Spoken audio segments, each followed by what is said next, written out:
Hello! How are you? I hope you're well. I am playing with my glasses. Yes, they're broken. Just ignore them.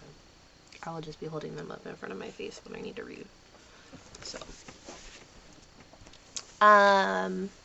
We're back for another commentary video. As you can tell from the title, I'm talking about Shane Dawson's podcast again. I like to watch more than one episode of things. I do like to try and give multiple chances to anything. A new content creator, new series by an old content creator, an old content creator who has professed change and growth. I believe in growth, change, and multiple chances. So, I watched the first one. I was hoping that the first one was just kind of like, testing, because they did say it was a test episode and they were looking for feedback, and I was hoping they would look at feedback that wasn't just so positive. Because that's all they seem to look at, which is super positive comments and stuff. So yeah, so I wanted to give it multiple chances. So I decided to watch the second one. I'm going to organize this a little bit differently because there are some sections that I have some opinions on, and then there are other sections that I have no opinions on. And what I thought I would do is I would do kind of rapid fire, as I would call it, opinions first, and then dig a little bit deeper into where I have some more in-depth notes. First things first. You know how they always do this clip before the title screen? Like the title screen, basically.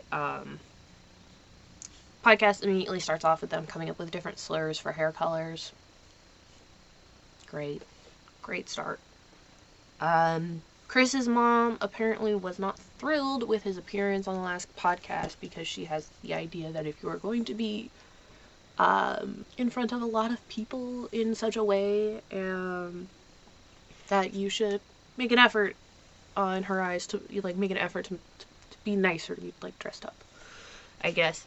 So then they became like a fashion section about them just talking about their different clothes. Chris is a woke converter is his new nickname. Chris the woke converter. Fuck, can't believe it. Only some sections get titles, which confuses me. Give them all titles, or don't give any titles.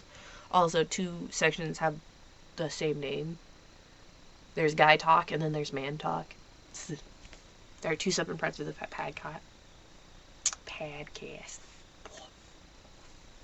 podcast. Guy and man are the same word. It's the same section. Squish them together. Or call it something else. Especially since one of the ones that was guy talk was almost exclusively about, bathroom things. They could have called it bathroom talk. Or the pee problem. I don't know. There's a million other things they could have called it. The Peruvian section, I was actually, kind of interested in. Shane had 2 theme songs made, which is actually super cute. They kind of do-do-do-do-do, that kind of thing. They were catchy. All I really remember is the jingle. I don't really remember the words of them, so I applaud. The theme song little bits that they used were very cute.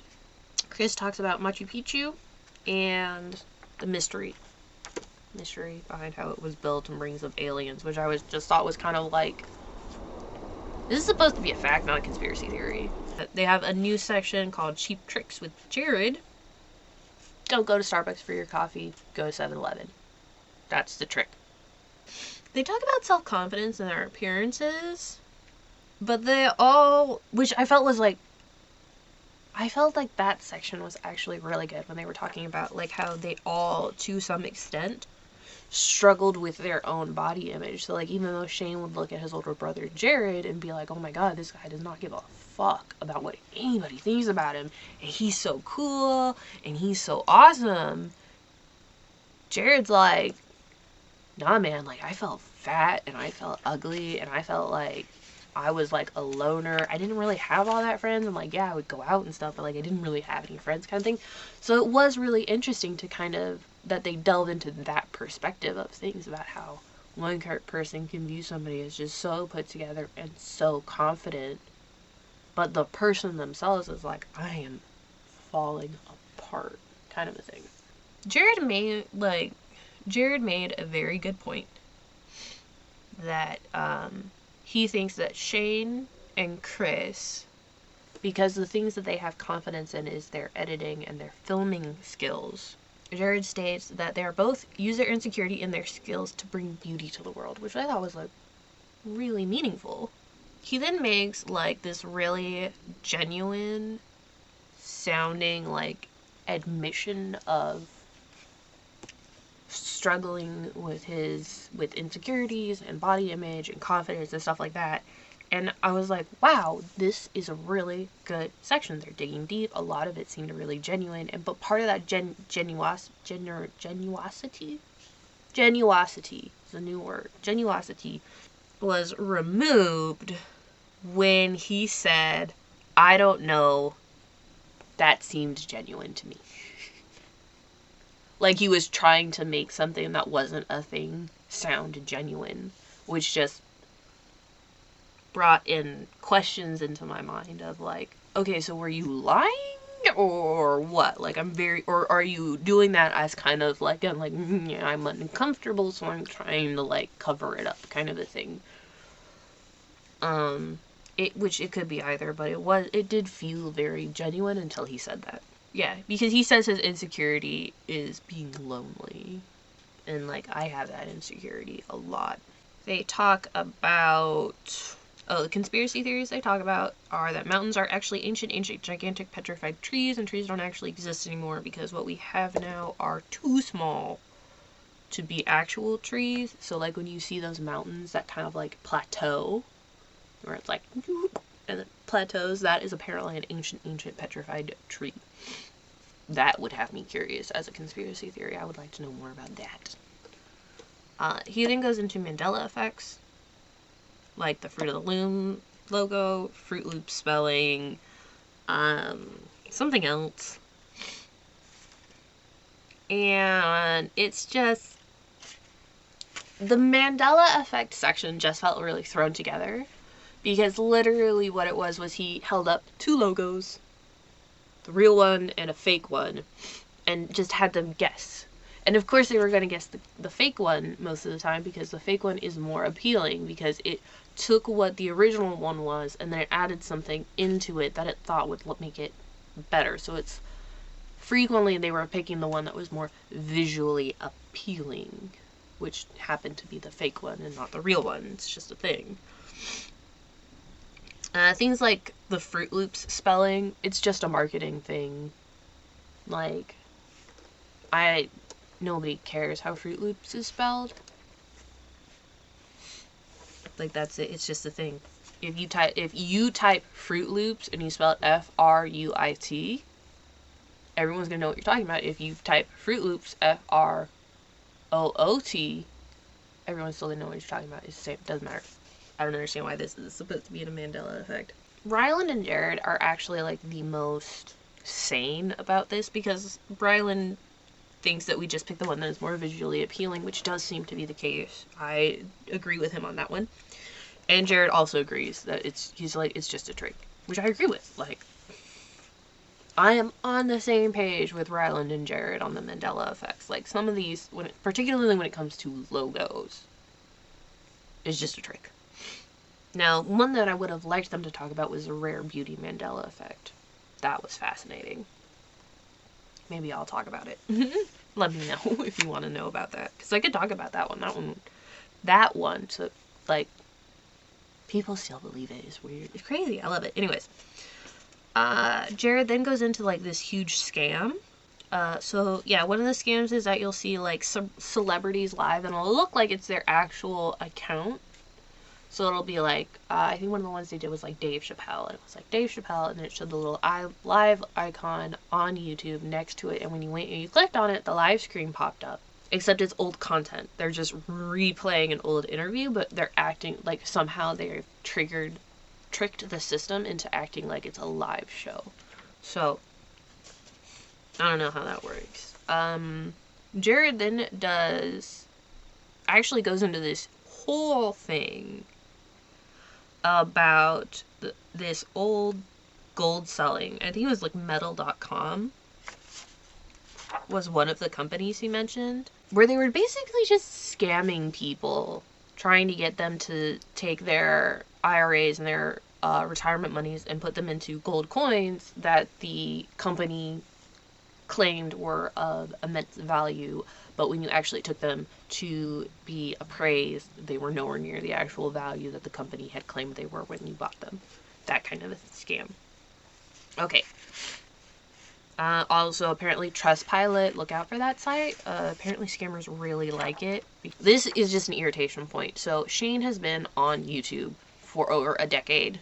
And at the end of the podcast, during the wrap-up, Shane goes for a very relatable view.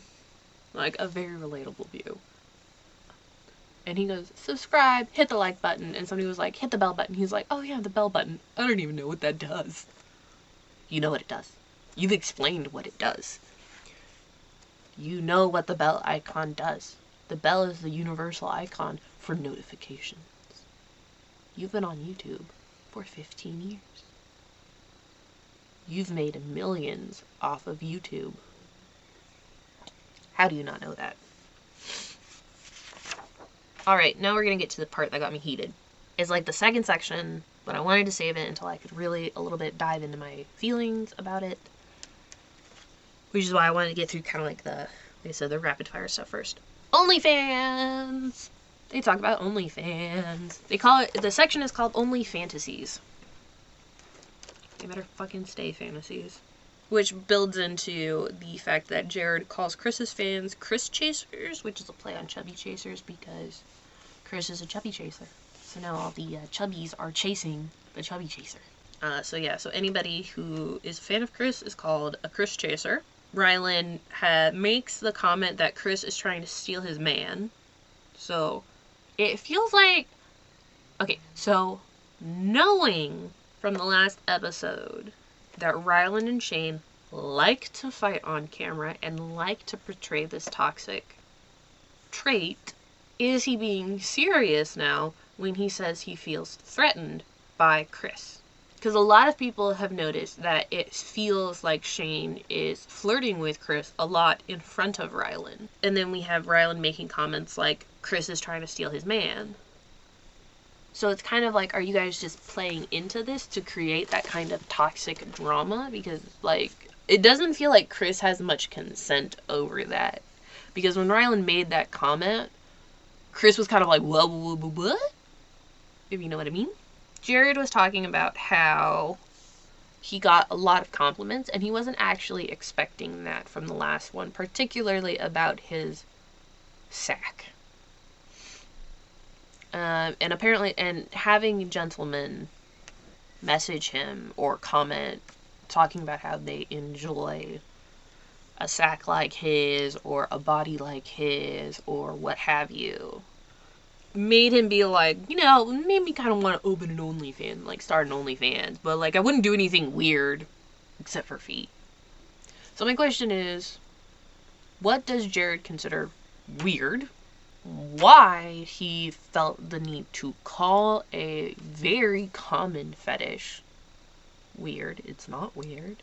He won't do anything weird except for feet, so feet is weird. So anything beyond feet, I'm gonna guess, is just extra weird. I don't know. Then Shane, he acts like it's an on-the-spot thing, and it might have been. I don't know. He does have a notebook, but I have a notebook. I'll show you that I have pages of notes in my notebook. See, you don't see Shane's notebook. Like, you see it, and then you see it, and it's like one of those, like, very childlike ones. Like, it's a very much kind of like, it looks like it's a joke notebook, and that there's not actually anything written in it. But I wouldn't be surprised if he had, like, bullet points for the sections. So, Shane comes up with the idea that they should do a OnlyFans competition. An OnlyFans competition. I have 4 words to say in response to that. Fuck you, Shane Dawson. That's the start. The next sentence I would say is, my job, my career, my livelihood something that I enjoy doing and spend a great deal of time doing, which is creating adult content. If you haven't checked my link, you can check it in the description. And that has links to everything, including my Twitter.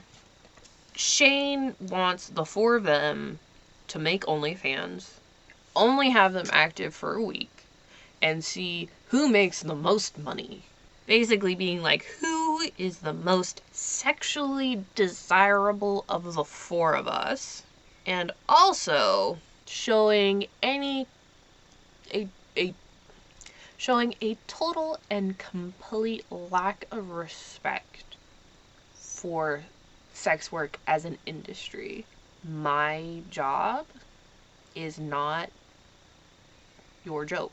My job is not your weekend experiment. It's that whole attitude that he has, or that they all have, about how doing this competition,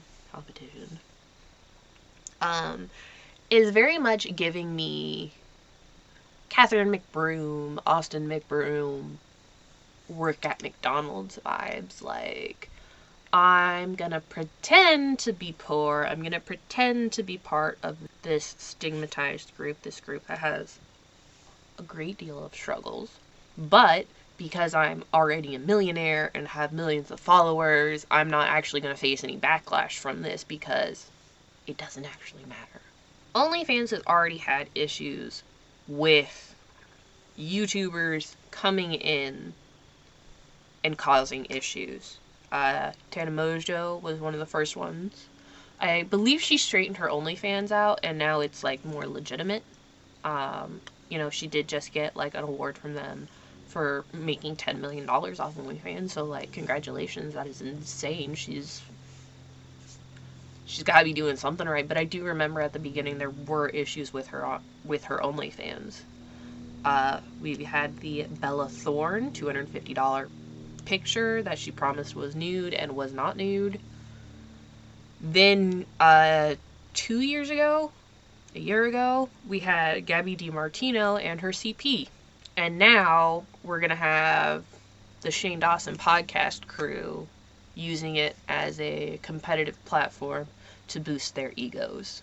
Not because this is something that they're genuinely curious about and genuinely want to experiment in and want to try and, have a genuine curiosity about or a genuine desire to experiment in. No, they just want to do it for fun for a week because, I don't know. And that irritates me because, like, there are enough problems. There are enough scammers on both sides, buyers and sellers. We've already got all of those stigmas from the three previous ones. The only YouTuber that has OnlyFans that I know of, that I haven't heard any issues with when it comes to, like, not fulfilling promises, is actually, shockingly, Trisha Paytas. Trisha Paytas' OnlyFans apparently has always been on the up and up, and it has always fulfilled the promises that it has made, so, like, I'm actually, like, really impressed by that. Yeah, like, the sex work community has enough problems and enough stigmas that we're dealing with that we don't need more.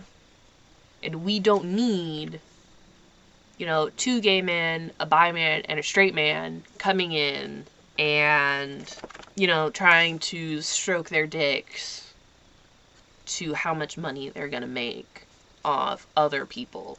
Because that, in my opinion, that's all it is. It is just a cash grab for them to make a lot of money and stroke their egos. That's all it is. This next section I'm going to talk about deserves a trigger warning. They didn't start it with a trigger warning, but I'm going to. It's the suicide topic. Click off if this is not for you. I'm not fancy enough to do timestamps. Shane spends some time talking about his cancellation in 2020, and talks about how he's so sensitive and how he's a Cancer, and Jared's a Cancer, and Chris is a Cancer, and they're all so sensitive, and Ryland is the only one who I think is like a Taurus or something, and he's just a stubborn bitch. Is that a thing? So Shane starts making suicide jokes about his cancellation, about how you know, if he was with somebody sensitive, like, the reason he didn't kill himself, apparently, is because of Rylan, which, like, nobody should kill themselves. I struggle with that. Most of the time, the only thing that keeps me out of it is my cats. Yeah, after a few, like, it's weird that they were talking about, after they've made, like, a few suicide jokes, because they actually asked Chris, like, if, Shane actually asked him, like, Chris, if you and I were together when I was being canceled, and it's like, okay, why are you hypotheticalizing you being in a relationship with somebody else? Like, I get the idea behind it, like, trying to gain another perspective. But you don't have to be like, if you were my partner, what would you do? You could just be like, if you were going through that level of cancellation, how would you respond? Like, what would have you done? I would have responded very differently. Actually, no, I'm going to correct that. I'd like to think I would respond differently. Because I want to be a better person than I am previously. So I'd like to think that I would respond differently. Shane talks about how he thought about turning his suicide note into an NFT. First of all, why do you have a suicide note written? Like, do you just have it written and ready to go in case, like, the mood strikes? Because I would be a little concerned about that if I was Ryland. Like, if my partner just had, like, a suicide note, I would be like, babe, what's going on? I would talk to them about that. I would be like, what? Why do you have this? What's going on? Why do you keep it? Because there's a reason. He's keeping it for a reason. And I want to know what the reason is. But he doesn't talk about that. He just talks about how he thought about making it into an NFT and how his agents apparently outwardly expressed, like, ugh, I don't think we should do that. But apparently, like, in their heads, Shane could just see, like, behind their eyes, just, like, the little dollar signs going of how much money they could make if they turned his suicide note into an NFT. It didn't happen, and I am very glad for that. Not just because NFTs are fucking ridiculous, but because, like, I feel like there's something there with that suicide note that he needs to talk to somebody about. And that's my 2 cents on that whole thing. Jared is a musician, apparently, which I didn't know, and I actually am, like, super, like, impressed, because they did play part of his song. They did plug the song that they're talking about in there, and it does sound like it's not my thing, but, like, it sounds nice. It's got, like, a boop, boop, boop to it. So the song itself is a beautiful tale, apparently, about a person contemplating suicide, preparing the note, you know, about to do it, but something brings them back. Like, a person brings them out of it, and they don't commit suicide. It is a beautiful sentiment. It is a beautiful story. So I actually really, like, applaud that. But him and Shane have 2 different stories for how the family reacted to the discovery of the note. And I don't know if this is just, I think this is just a case of having never discussed this story to each other before, so they're kind of filling in gaps, because it did sound like they were both like, this is new information to a certain extent, if that makes sense. I know I say if that makes sense a lot. Take a shot. I think that's it. Yeah, those are the things that I was the most heated about, was just the OnlyFans competition. Really bothered me as a sex worker and as a person, because they're mocking my job. Their little OnlyFans competition, in my opinion, is going to do nothing but cause more issues for adult content creators. And also, I really think they need to do a better job editing, because there's a bunch of dead time in there, again. Also, their constant bear jokes were getting really annoying, because they would insert pictures, like, while the audio's playing over it, of Chris being chased by, like, grizzly bears and brown bears. And I was just like, that's too far. So, episode 2 of the Shane Dawson Podcast, just like episode 1, is a flop for me. And with that, I am done. And I feel like my mascara is getting a little weird, so I gotta go.